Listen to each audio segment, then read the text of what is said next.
This video demonstrates endoscopic evaluation of the gastric sleeve. So like always, the scope is introduced into the mouth where the larynx is above and the esophagus is below.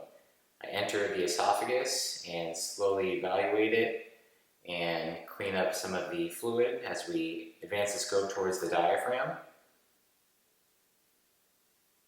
As I approach the diaphragm, it's really important for me to take really accurate measurements of where the top of the stomach and the diaphragm are to check for hiatal hernias.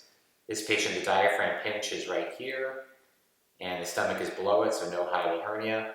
And then I check the border between the stomach and the esophagus, the tissue, to look for signs of irregularity. And then after I take these measurements, I introduce the scope into the stomach. This is a gastric sleeve. Some of this fluid here that I suction up on the bottom is consistent with a little bit of reflux of bile into the sleeve. This is the staple line on the below margin here. And as we come to the bottom of the stomach, we can see some gastritis of the antrum.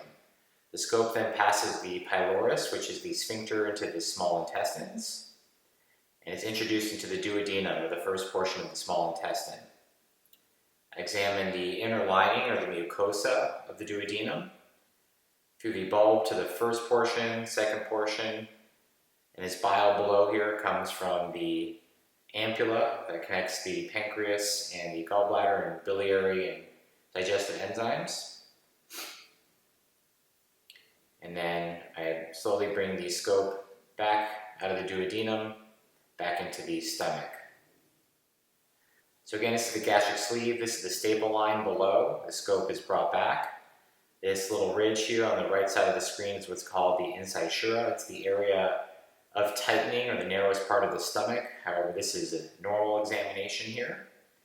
The scope can be retroflexed or turned around on itself to look at the top part of the stomach and the undersurface in this area.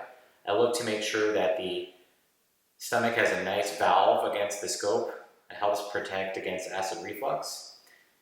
Since this patient had some gastritis, I elected to do some biopsies to check for bacterial gastritis, such as H. pylori. And then the biopsy sites are cleaned off.